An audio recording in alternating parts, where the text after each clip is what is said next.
Good morning, everybody. Hello, good morning, good afternoon, good evening, wherever you are. My name is Rodolfo Fernandez from Intercultural Programs, and my pleasure, my honor to welcome you to the second virtual info session for the cohort of Spring 2024 for new international students at the University of Texas at Dallas. Next slide, please, Roshikesh. Um, the whole team of intercultural programs, we are designing this presentation to ensure that you have helpful information, accessible tool, and good understanding of what implies a smooth transition from your home community to UT Dallas. I want to remind you that we're here for you, and you have questions in that process, don't hesitate to contact intercultural programs via email. That will be the most effective way, icpprograms@utdallas.edu. Again, welcome to this second virtual info session, and we'll be discussing practical tools about how to rent an apartment as an international student. Before doing that, before beginning the presentation, I would like to share with you some logistics of this virtual info session. Well, first of all, you can see us and we can and you can hear us, but we cannot see you, we cannot hear you. In fact, the whole section of questions and answer is closed at the moment and will be open at the end of the presentation. So in that case, you will be able to write down your questions, post your comments, and we will be able to be interacting with you and to the extent it's possible, answering these questions to ensure that you have complete information based on your individual circumstances. This event, this virtual info session is recorded and will be posted within 48 business hours or less in our YouTube channel. So we'll be providing the specific hyperlink for this YouTube channel in the webpage of Intercultural Programs at UT Dallas in the specific section of virtual info sessions under the web of International Student Orientation. So stay with us, and certainly we'll be mentioning some resources, including a web link, hyperlinks, and if that will be the case, we'll be publishing these hyperlinks, web links at the end of the presentation. That you will be able to have access to the questions and answer section of this virtual info presentation. Um, we know further notes. I would like to introduce my colleague, Carl Tyler, program coordinator at Intercultural Programs in the University of Texas at Dallas.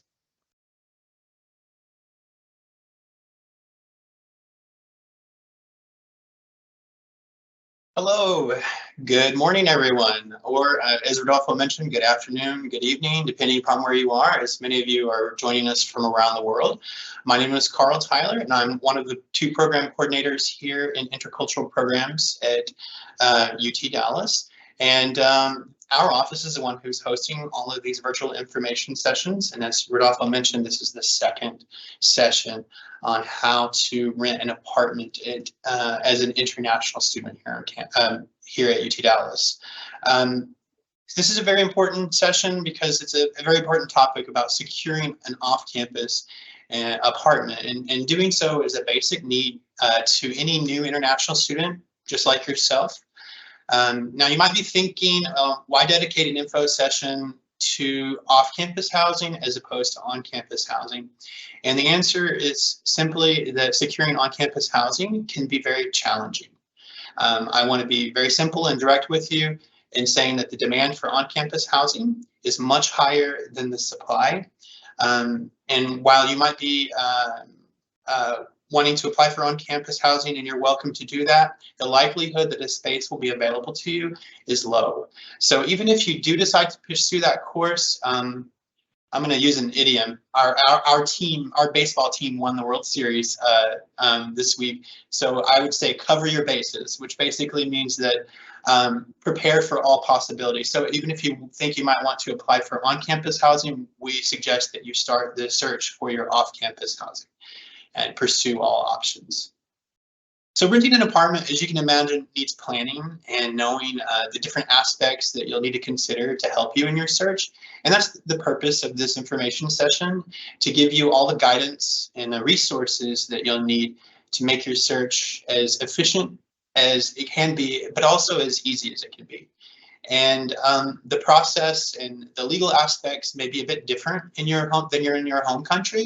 And so that's why we're providing you this information and this guide in hopes that it can make things easier for you. Next slide, please. All right, so these are what we're going to discuss, and our presentation today is designed to be sequential. For the most part, so we're going to follow the recommended steps to securing your off-campus apartment in a specific order. And that means that first we're going to talk about temp housing and some extended stay options. Then we'll move on to discuss some things that you should consider before starting your hunt for housing. In a way, this is kind of like the brainstorming session, if you've ever written a paper, where you'll come up with some ideas of what you're looking for, so your apartment can be more than just an apartment, but it can be your home away from home. This will be followed by a general idea of where you'll need to start your search. And to help you with finding the right fit for you, we'll talk about the associated costs of renting an apartment and the documents that you'll need to prepare. And then after that, we'll talk a little bit about your rental contract, which we often is referred to as a lease, and how those typically work. And then we'll finally have a little time to answer some of your questions. Something that I want you to keep in mind is when we have, and we have it linked on our website for you, is our housing disclaimer. And this is, keep in mind just in general going forward, but also for the Q&A session. While we're presenting some general information about some of the housing locations, we're not sponsored or advertising for any one particular type of housing or apartment complex today. So we just want to give you a great variety of options that can be helpful for you. So please keep that in mind when it comes to the Q&A session, and that we're going to give you general info but no specific recommendations. Next slide, please. All right. So one of one of the common themes that we'll reiterate throughout our presentation today is that most of these processes that you'll need to take care of will need to be done in person. As far as viewing and touring apartments and securing that apartment, it's not something that you can have completed while you're in your home country. And there are some steps that you can take as soon as this information session's over with, and we'll talk about those. But we want you to understand that the best way to go about finding an apartment is to do that while you're here. And so that's why we're giving you some information, of course, about temporary housing. So when you first arrive, you're going to want to have a home base. You're going to want to have a place to start the in-person part of your hunt. And one option, obviously, would be a local hotel. And there are plenty to choose from, and we have many of them linked on our website and on our resource guide that we'll talk about a little bit later. And also, it'll be the link will be shared in the chat. Another option that could be beneficial for you if you need a little more time to search for your new apartment could be an extended stay hotel. And don't let the word hotel in that kind of throw you off. An extended stay is, I kind of think of it as like a hybrid between a hotel and apartment. So in many ways, it's similar to a hotel in that you can rent nightly, but you can also rent weekly. And in some extended stays, you can rent monthly. And it also is more similar to an apartment in the fact that it's going to have an apartment style setup. So there'll be a kitchenette many times, and there'll be access to do laundry in the extended stay. Maybe not in the specific room that you'll be in. In addition to that, it will be furnished. And the reason I'm mentioning this is that sometimes students find that it might be more cost effective to stay in an extended stay, particularly when there's furnished and you don't have to pay utilities, that sort of thing. So on our website, we offer some links to some popular hotels and extended stays that are local, and they include some like Staybridge Suites or Candlewood Suites. So take a moment to review those, and if you're not sure whether you want to find an apartment or whether this extended stay might be a good idea for you, if you do stay in an extended stay while you're looking for an apartment, you could possibly decide that you like that and it might be a good fit for you. And we will mention the website throughout the presentation today for those resources. And again, the links are going to be provided during the Q&A. But in general, staying at hotels and extended stays don't require the process of certain documents and deposits, and they don't lock you into that traditional contract or lease.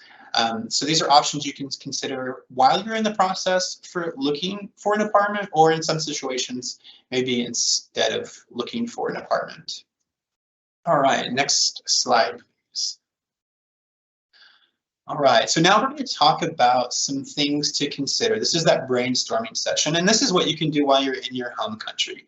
So those first steps that you'll want to take note of, even before you start your search, you want to know what's going to be a good fit for you. And there's some unique things that we often associate for searching for an apartment here in the United States, as well as in Dallas and Texas in general, that might be a requirement or something that you really should think about. But it might not be something, it might be something that's different than what you're used to in your home country. And so that's why we want to mention this part here. So the first thing to consider would be the location. So UT Dallas, the name is a little bit misleading. Technically speaking, we're located in Richardson, and Richardson is a suburb of Dallas, but it's one of the original suburbs of Dallas, so it's just right next to it. And what that means is that when you do your search for your housing, instead of just Dallas, you might want to include Richardson in your search. And the fact that it's really close to Dallas also allows for good public transportation. And there are several transportation options that are available. But when you look for a place, you might want to consider where that access where the place is, how well the access is to public transit. For the in and around the UTD area, there are a couple of different options when it comes to public transit. One of them is the Comet Cruiser, and the Comet Cruiser is a few different bus routes. Like I believe there's 3 or 4 of them, and there's actually more information on our resource guide that go and link the campus with apartments around the community, and also with the Dallas Area Rapid Transit, or DART. And that's the Dallas Transit Network. And that includes buses, but it also includes light rail stations. And there are a couple of light rail stations that are only a few miles from campus. If you live closer to your campus, it's possible that one of your your apartment would be on a Comet Cruiser route. And again, we recommend, and we'll talk about it a little bit more, but we'll recommend that you look at some of the resources that we have, because there are some maps of public transit that's linked both on our website as well as the parking and transportation website of the university. In addition to location, time is another thing that you'll want to consider. As we mentioned, the real process starts when you are here. But it's 2023, we live in the future now, right? So the whole world is at our fingertips, and it's a good first step after viewing this session would be to do your online research. And that would be starting with our housing resource page. And in a moment, when it comes to conducting online research, my colleague Sona will be talking a little bit more about some of those steps that you can take and some of the resources for kind of doing your homework before you arrive. After researching online, you should have probably a list of apartments ready, so when you arrive, you can start that physical search. And the earlier you start, the better, so you have a good idea of what's available. And then also, you can start with a big list, and it will help you narrow down that list and make it easier for the actual physical search. One aspect pertaining to timeline deals with the availability of the apartment itself. In most cases, an apartment is not going to be available on the day you visit or tour the apartment complex. So again, that's why we encourage you to use some of those temporary housing options that we mentioned in the previous slide. And the timeline often can be sometimes about a week when apartment's ready, or it could take a few weeks or maybe a month at the most. But just keep in mind that you may need to budget some temporary options before your permanent residency. And one other thing to take note of is when you are looking for an apartment, that oftentimes they'll have a model, and that model might not be the specific unit that you're looking at. So don't think that just because the model is there and available that a unit is going to be available that moment. Another thing to consider is the size of the apartments. And I think this is probably pretty standard. The larger the apartment, the more expensive it's going to be. And the way we measure apartment sizes here is by bedrooms and also square footage. So those things will affect the price. And typically, most apartment complexes will have 1, 2, or 3 bedroom apartments, and some of them may even have studios. And a studio is what we refer to as a one-room apartment. That means that the living area and the sleeping area are together in one room, and then you'll have a separate bathroom. And sometimes the kitchen will be kind of part of that one room, but sometimes it will be in its own separate space. It just really depends on the apartment. But the studio might be a good option for any students who prefer living alone, who want to have that private space, but also need to focus on, being budget conscious, because they are going to be more affordable than the 1, 2, and 3 bedrooms, just simply because their square footage is much smaller. You will want to accommodate your budget according to the size of the apartment, and then you also want to factor in roommates. So if you're having roommates, you'll need to accommodate for that size as well. You may prefer you want a larger space, but you might determine that it's more budget friendly to have a roommate in that larger space with you. And then also your budget may allow you to accommodate a smaller space if it's just for you. And speaking of roommates, one thing to point out about roommates they can save you money when you're splitting rent. And it can even help with that cultural transition as well and make it easier for you. Roommates with someone from your own country or your own culture, you can kind of go through those phases of culture shock together. and you have something that's familiar with you or someone who's familiar with you from home. That experience can be beneficial to you as you're transitioning to life here at UT Dallas. And on the flip side of that, though, you could potentially room with a domestic student. So you have a local guide who can kind of maybe be a local ambassador and help you on your new adventure here in Dallas and UT Dallas. Either way, having a roommate could be cost effective as well as culturally significant option for you.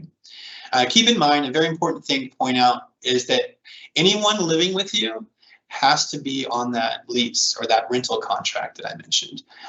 So you'll want to consider that. And also there are some rules and laws that you have to consider when it comes to the maximum number of roommates. And when you're looking at apartment complexes, the specific complex will give you the exact number allowed of people to live in a specific apartment. A general rule is that usually it's no more than 2 people per bedroom. So if you have a 1 bedroom, then it would be no more than 2 people. If you had a 2 bedroom, it'd be no more than 4 people.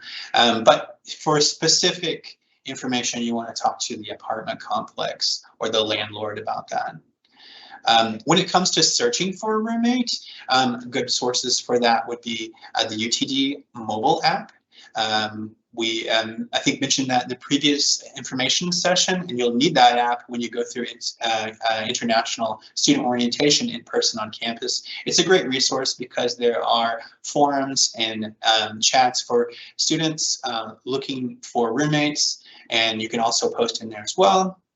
And then another resource for you when it comes to searching for a roommate would be reaching out to your cultural student organization. So there are many different cultural student organizations based on nationality here at UTD, and so you might want to connect with the cultural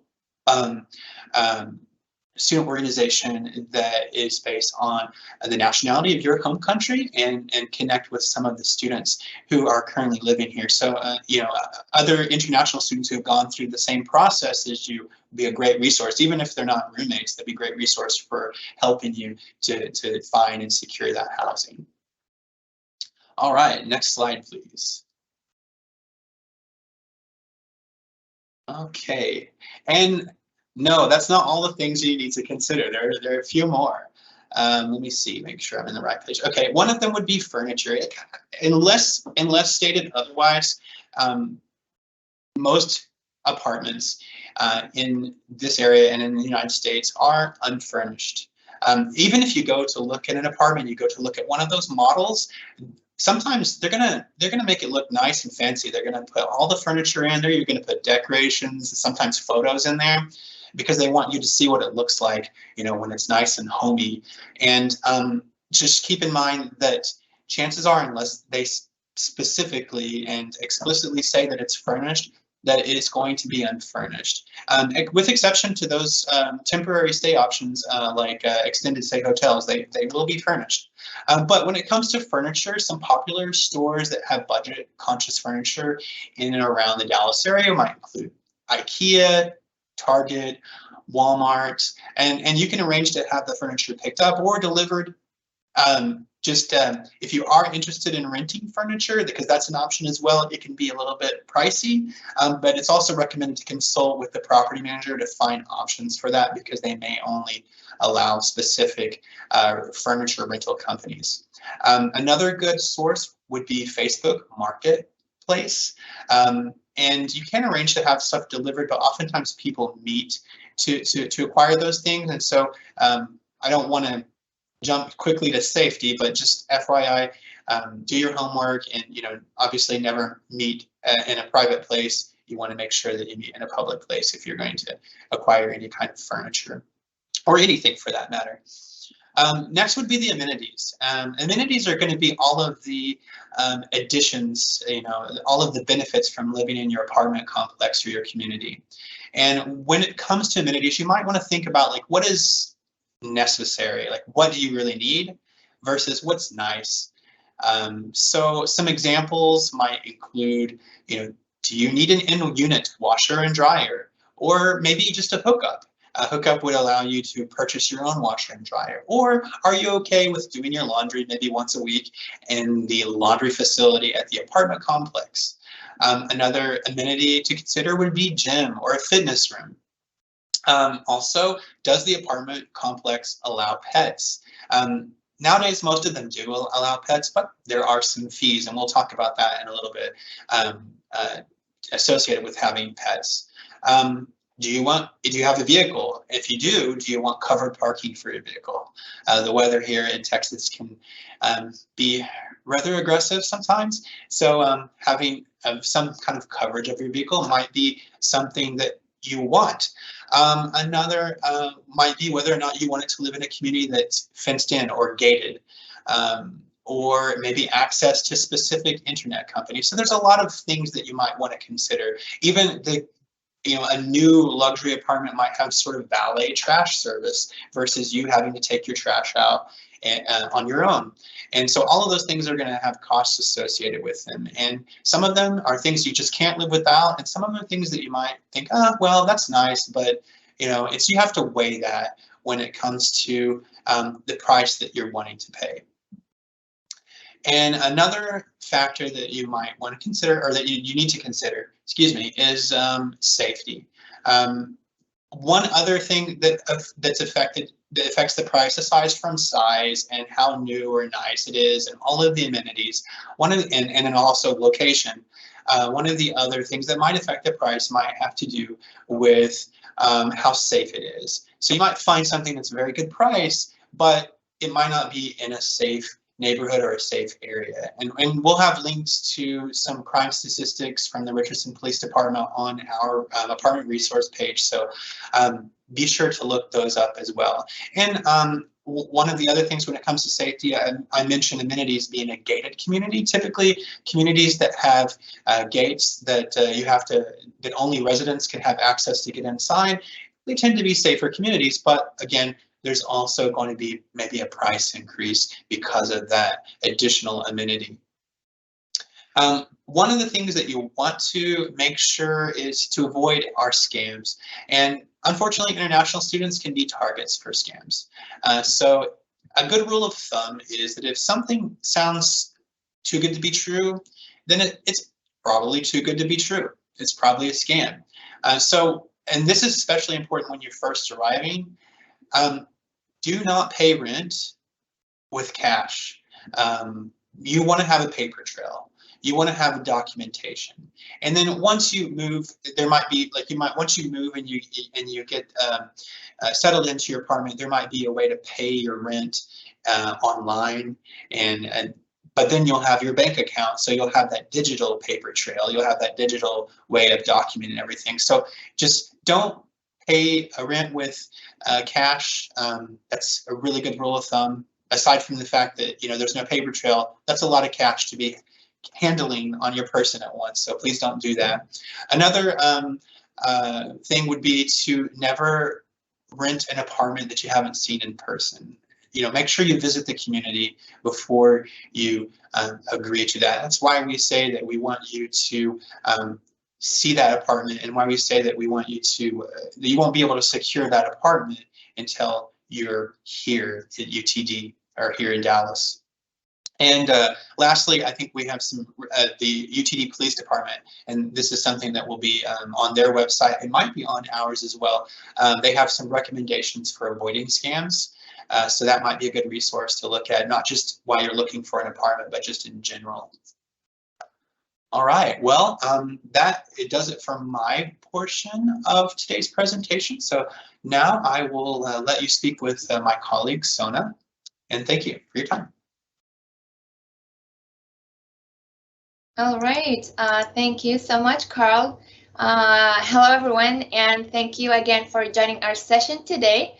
My name is Sona Hashim, and I am Intercultural Programs as well.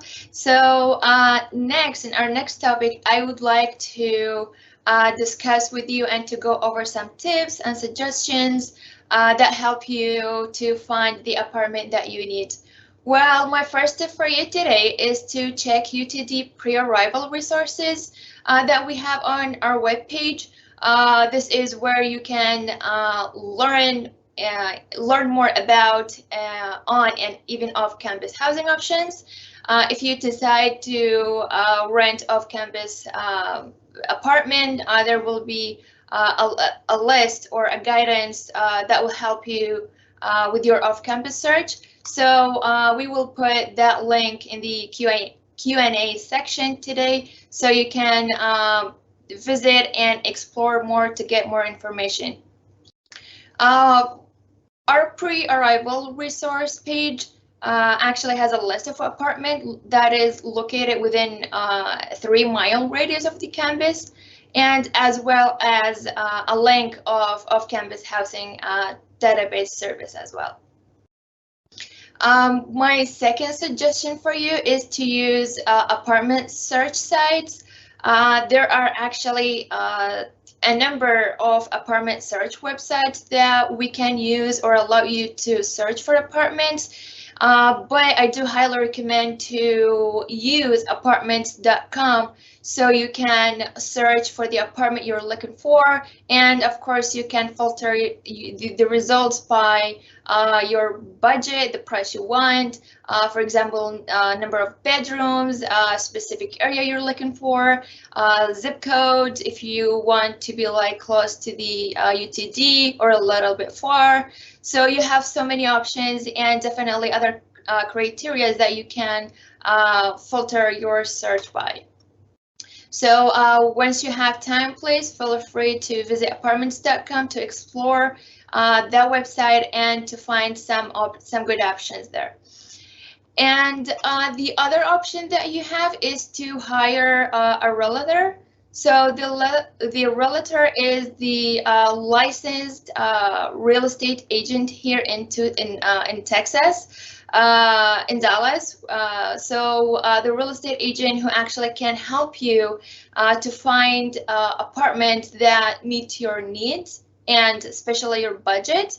So that real estate agent can also assist you with the rental process. So for example, you can, or he or she can negotiate the lease. So for example, the price, and also help you in signing the paperwork. So all you need to do just before your arrival, or even like during your search process of the apartment before your arrival, just try to connect with the realtor or real estate agent to help you to find the apartments that you need.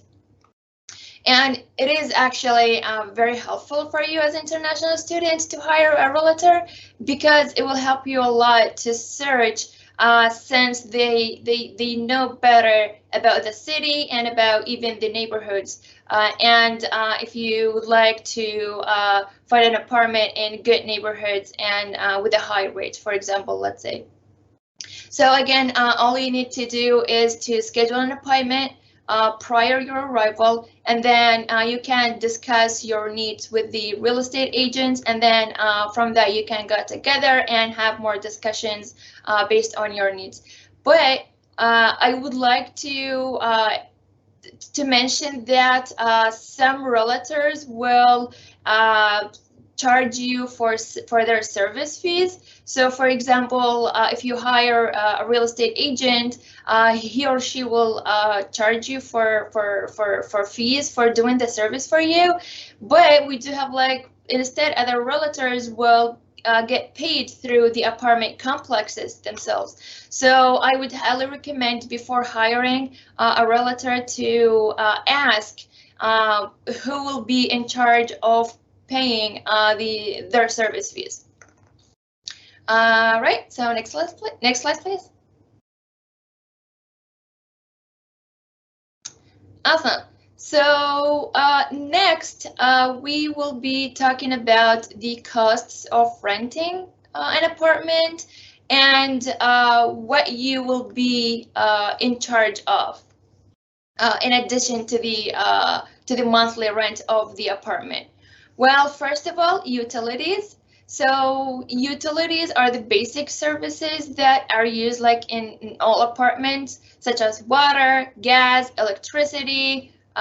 So some of the rental prices will include utilities. So for example, some apartments will include all these utilities in the rental price, but some apartments do not include all utilities in the rental price. So you have to make sure who will be paying all utilities and costs before signing the lease. So if utilities included in the rental price, then you don't have to pay for it. You only gotta be paying, for example, let's say $1,000. This is going to be your rent, include your utilities, water, gas, and electricity. If the utilities did not include in the lease, then you will be responsible to be paying the monthly rental price plus your utilities. Again, water, gas, and electricity. You will also be responsible for paying application fees and security deposits. So what do we mean by the security deposit? Well, first of all, it is a refundable deposit that is probably equal to 1 month's rent. So it just depends on the apartment. So you have to double check about the deposit for signing the lease, and it's so the security deposit is actually used to cover the cost of any damages that occur to the property at the end of the lease. So for example, if I have a house and then I have my tenant who rent the house from me, then he or she will be responsible for paying that deposit. But at the end of the lease ends, if anything or any damages occur to the house, for example, the fridge doesn't work, broken walls, like broken door, then tenants, I will be taking the security deposit from them. But if the damages are real, let's say like very big damages occur to the house, for example, like faucets got broken, like for example toilet doesn't work, then probably owners will be charging like a little bit more. So highly recommend to keep the property in a good condition in order to get your security deposit back. And we will talk a little bit more about that very soon. And also, so what is the difference between security deposit and the application fees? So as mentioned, the security deposit is to cover the cost of any damages that occur to the property, but the application fees is non-refundable fees. So this is actually charged to cover the cost of of processing your rental application. So this will be charged at the beginning while processing the application. And then we do have next internet cable. So this is also your third responsibility, which you will be responsible for establishing your internet and cable services or TV services with an external vendor. Of course, you will be paying for that monthly and separate from your monthly rental.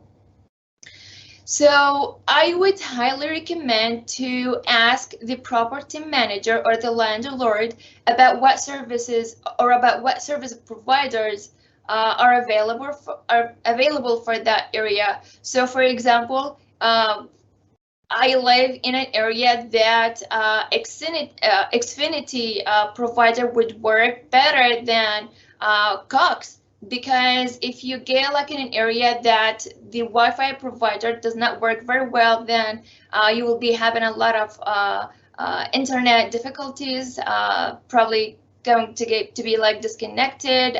You won't be able to download large files and etc. So you'll be facing like a lot of connection issues. If excuse me, so if you cannot or you're unable to talk to the program manager, let's say for example, no one in the office, or while you're like at home country, you can reach out to the internet or cable service vendors at your own time, and then you also can reach out to them like via email. So just do your search about the internet or services that is available in Dallas, and then you can just reach out to them and then ask them if this would work in this specific area. For example, does Xfinity would work in this area or like in this zip code where you're gonna be renting your apartment. And finally, pets deposit. So for the pets deposit, let me clarify this first. So this is going to be very similar to the security deposit, but the pets deposit is only for the pets. So the pet deposit is actually refundable deposit and is going to be charged only if you have a pet or if you have pets, more than one pet. Again, it is going to be covering the cost of any damages that caused by your pets. So if you have no pets, then you won't be charged for that. So please just keep in mind that not all apartments allow you to have a pet inside the complex. So you have to double check and to ask if the apartment that you're renting is okay with them to have a pet inside the property. All right, so next slide, please.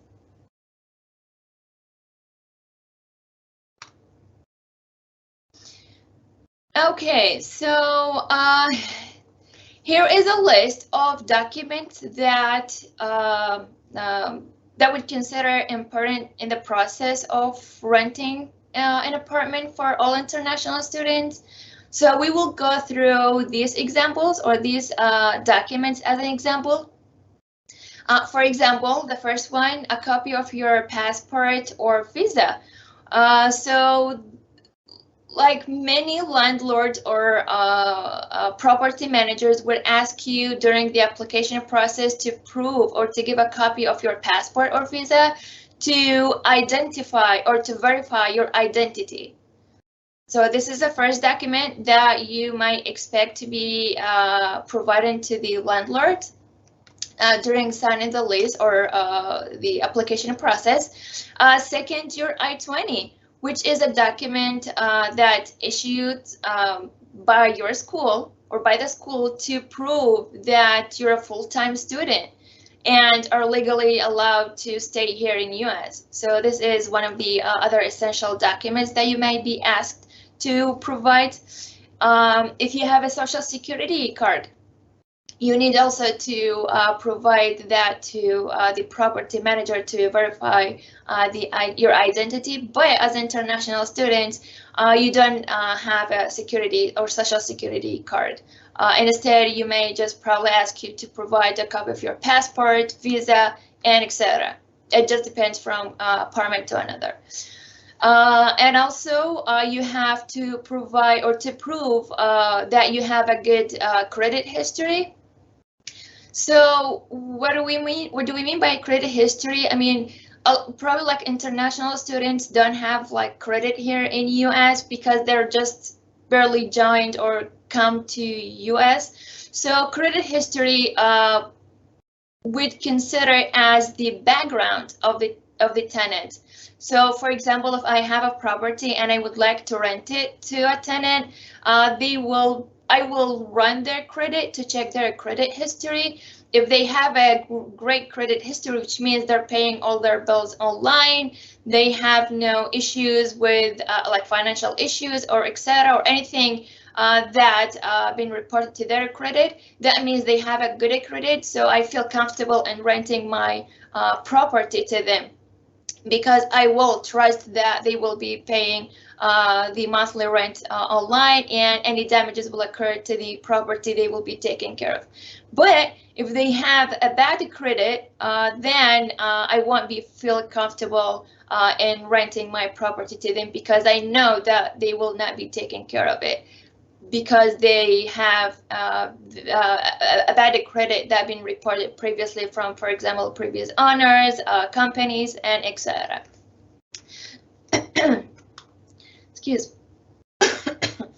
Excuse me. So this is for credit history. US bank account.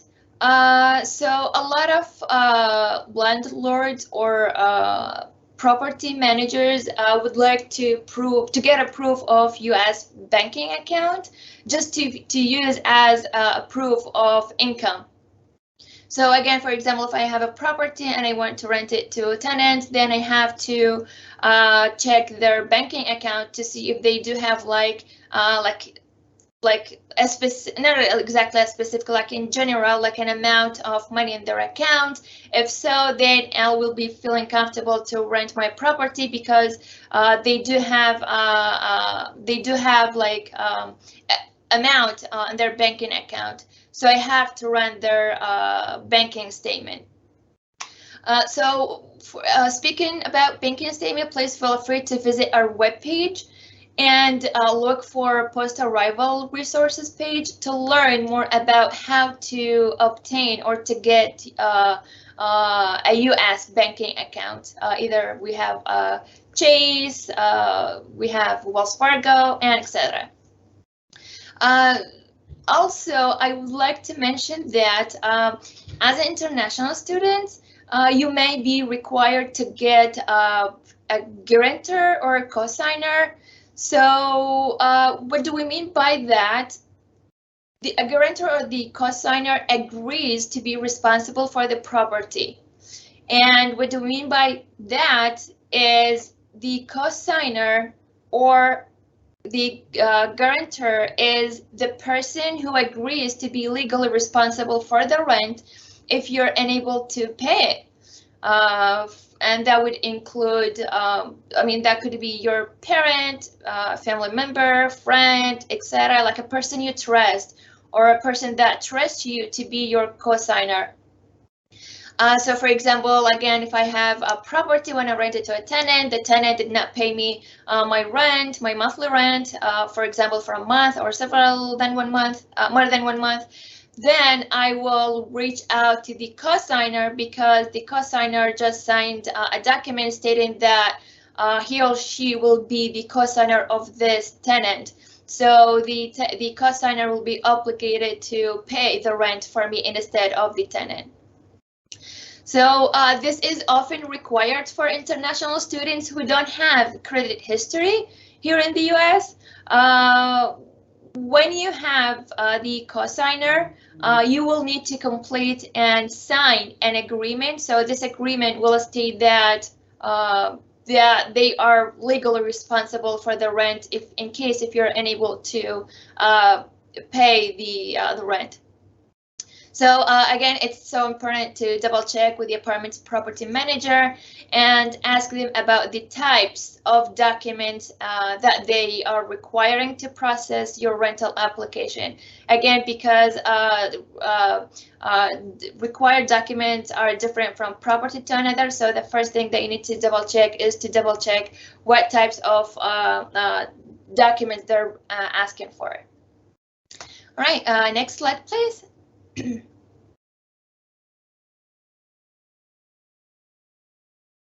Thank you. All right, so let's say that you find your apartment. What do you need to do next? Well, before signing your lease, please take the following list that you have in front of you on the screen into consideration. So, for example, we gotta do over this one by one. So the first legally binding document. So we want you to make sure that you receive a signed legal document, which is your lease or the contract. So the lease is a legally binding contract between you as a tenant and the property manager or the landlord. And of course, you will not be occupying the property without having this lease signed signed by both parties, like you and the other party, which is the property manager. And the reason for that is just to avoid any conflicts would occur in the future and any issues.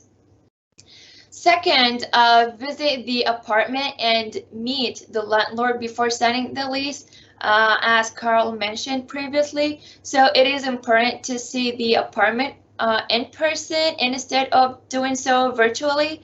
So I would highly recommend to come or to visit the complex and see it in person from both inside and outside to make sure that you will be receiving the property in a good condition. And also you will give you a chance to meet the property manager or the owner of the apartment, so you feel more comfortable about who is managing your property.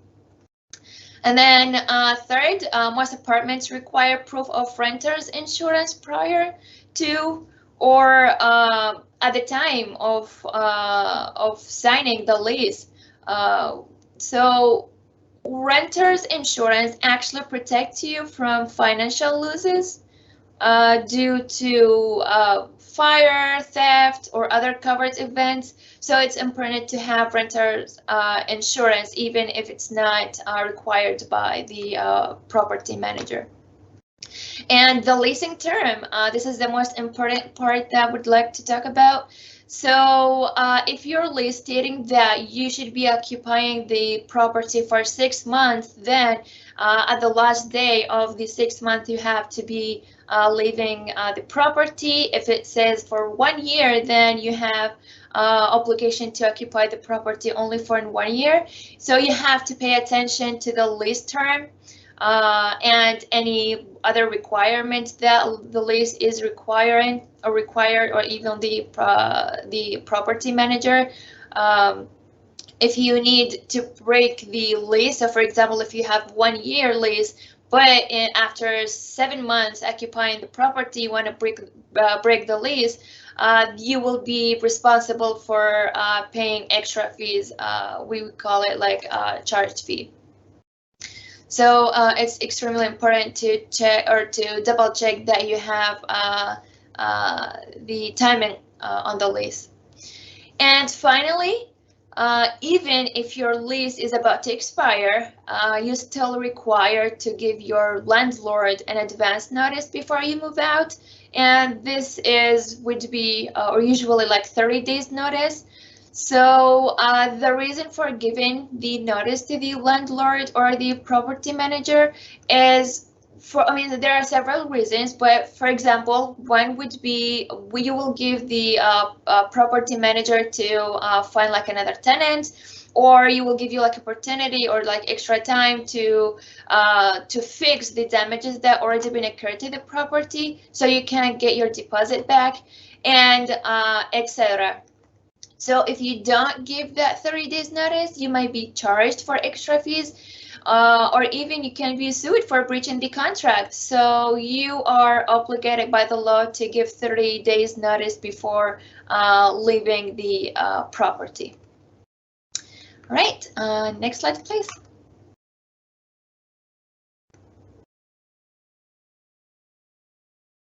All right, so again, this is our resources and contact information. Please feel free to reach out to us if you have any questions regarding housing, apartments as well. Please reach out to icprograms@utdallas.edu. We do also have on screen our phone and our webpage. Feel free to visit our webpage, which I highly recommend it, to explore more and to get further information.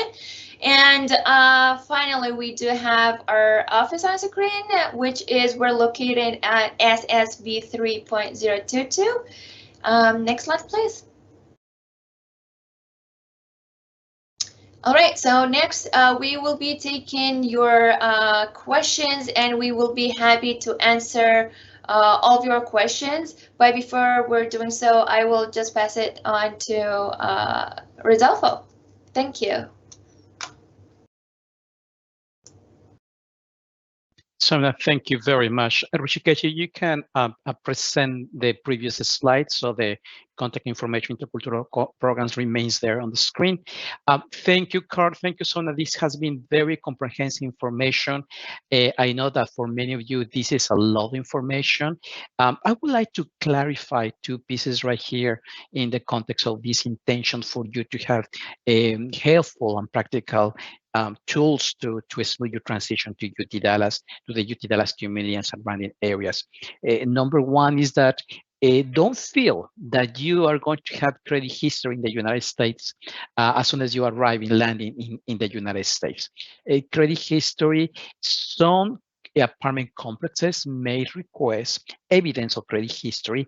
However, apartment complexes around the UT Dallas campus, they understand that new international students may not have credit history, and they will be working with you to ensure that you have access to the housing facilities. All right.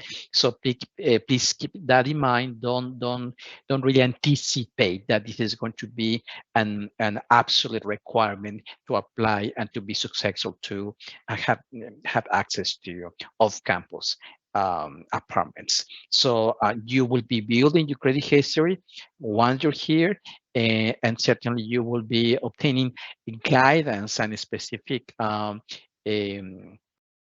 practical tools from local entities, including the banks that are around the UT Dallas campus, providing that specific information, instruction regarding how to build U.S. credit history.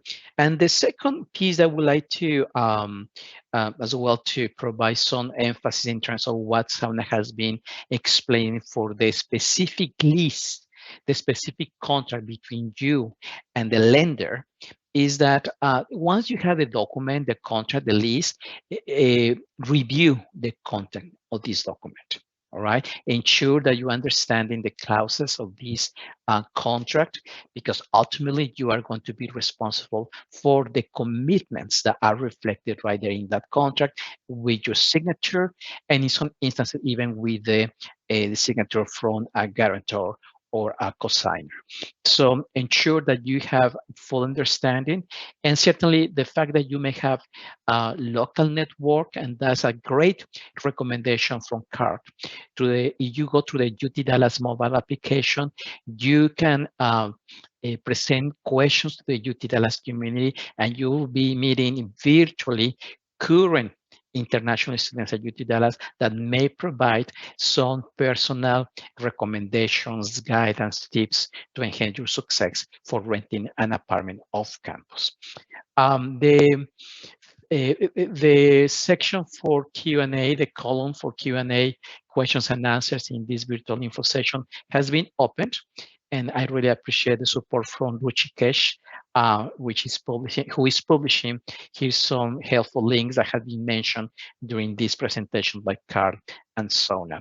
And you are welcome to publish your questions, and we'll be happy to answer to the extent possible based on the intention of this virtual info session, and to the extent it's possible to contextualize your individual circumstances. So please welcome to publish your questions. Carl, would you like to comment or to go deeper in any of the topics that we have been mentioning during this virtual info session? Absolutely. Thank you, Rodolfo. Well, there's one question that's mentioned right now, which is, what is the radius of the UT bus service? And I would say that it's a few miles in either direction, east or west of campus, but probably the best way for you to look at it is to visualize it. So I'm going to actually, we'll have a comment there. I think I just replied to it. There is a map of the Comet Cruiser route, and I think they have, I believe, 3 or 4 active routes that you can follow or that you can take, and that map will kind of show you the major stop points. On the east side is where that particular route will connect to, I believe it's City Line Bush Station, which is a light rail DART station, and that'll give you access to downtown. So if you want to be able to go and take a break from campus and go and do some local touring and see some life in the city, that's a good opportunity to go there, regardless of where you live on that route or around campus. And then Rodolfo, did it? I just want to make sure it published on there. Oh, cool. I think it did. Yeah, there's a map of the Comet Cruiser on there. Okay, excellent. Thank you, Carl. If you allow me, let me cover this, the following question right here. Could you share if there is any option to allow students to lease a single bedroom in a 2-bedroom apartment? That's a very good question. So basically, you want to be a roommate of an existing leased apartment with somebody else that has already is living in that apartment. And the answer that may be possible. And the way to do it, my recommendation will be through the UT Dallas mobile application. You present your interest to the UT Dallas community, indicating, I would like to lease an apartment. I would like to share an apartment, specifically an individual, a single bedroom apartment. I want to lease one single bedroom in a 2-bedroom apartment. Okay, so you may obtain feedback and reactions or comments, answers from current students at UT Dallas who may be looking exactly for a roommate like you to lease that specific single room in a 2-bedroom apartment. So again, the UT Dallas mobile application could be very helpful for finding the right appropriate space for you and understanding, like any other international student, you like to maximize your resources because you may have limited resources. You want to ensure that it's going to be the appropriate space, close to campus, accessible to the DART bus that Carl has been explaining to us, and certainly, and most important, is safe place for you. Okay, there is another one indicating, thank you so much for this information session, has been helpful. It's asking about UTD. Does UTD have private rooms for students on campus housing? Carl, I will pass this question for you. You're a great champion regarding on campus housing, please. Thank you, Rodolfo. There is a possibility to get private rooms. However, they're limited in supply, and as we mentioned, on-campus housing, the supply is not as high as the demand. And just being honest with you, it's challenging if you're already here, especially coming in the middle of the academic year for, between spring and fall. So it would be challenging for you to find a space on campus when you add the fact that you're going through immigration process and you're having a few extra steps as international students than what you would be if you were already here. So yeah, it's possible, but you would probably want to talk to them about that first. And as I mentioned in the presentation, cover all those bases: first base, second base, third base. So yes, if you want to pursue on-campus housing, that's great, but also do your homework and start doing your research in case there's not availability of housing for you and you need to live off campus. Thank you, Carl. Mm-hmm. Well, somebody's asking about the traditional dilemma between on-campus and off-campus housing. And that's a great question. Thank you for posting and sharing this concern, because basically we are acknowledging through this virtual info session that there are some limitations in terms of on-campus housing. As Carl has explained, the demand is higher than the supply. So under those circumstances, we want to be strategic, and we invite you to consider off-campus housing. But somebody's asking, well, I will try to find off-campus housing, but what if I find off-campus housing, but in that process, I will obtain access to on-campus housing? What should I do? So you need to be strategic regarding the deadlines, okay, for either on-campus and off-campus housing in terms of signing the corresponding documents, and to ensure that you are not committing with one or the other when in fact your preference is going to be on-campus housing. So you need to wait until the very end, let me say in that way, until the very end before you're signing with off-campus housing or with an apartment complex off-campus, for you to be strategic, but acknowledging the fact that the demand for on-campus housing is going to be higher than the supply. So in many instances, students may opt for off-campus housing for the first academic year at UT Dallas, and eventually to continue applying and asking for more guidance to obtain on-campus housing. And if that happens, they may move from off-campus housing to the on-campus housing after the first academic year at UT Dallas. And certainly, after spending some time here at UT Dallas, 6 months, 1 academic year, you will have more basis to ensure the efficiency, the effectiveness of living between on-campus, off-campus, and really having more appropriate decision for what could be the best decision on your individual circumstances. If somebody's asking about temporary accommodation, Carl, could you cover that one, please? You were mentioning your section. As far as temporary, I think the question was, are there any legal obligations? Yes.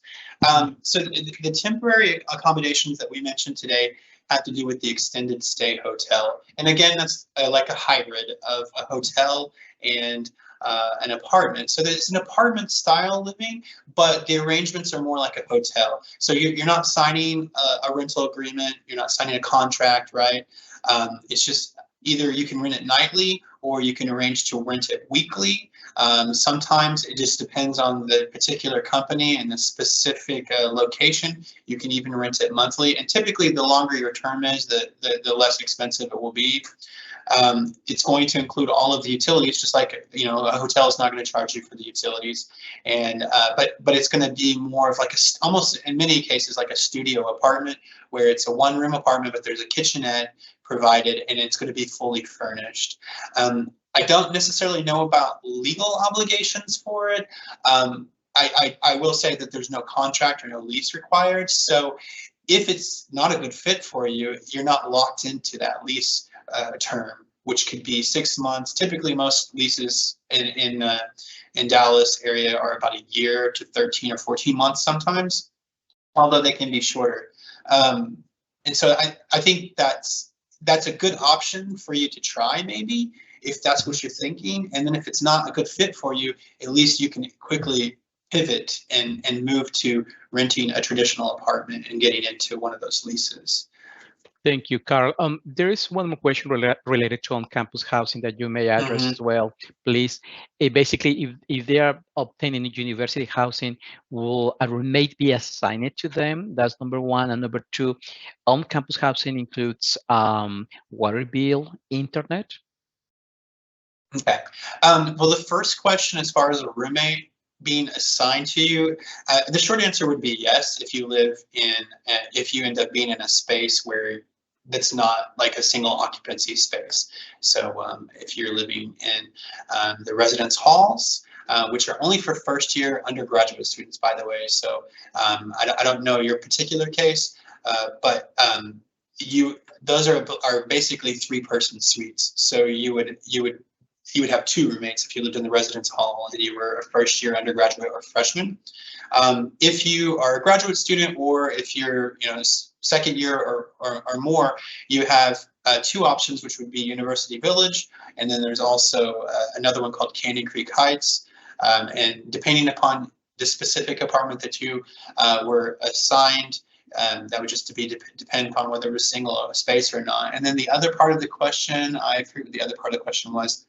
Do we have to buy furniture or pay utilities or internet? There are no utilities or internet when it comes to any of the on-campus housing.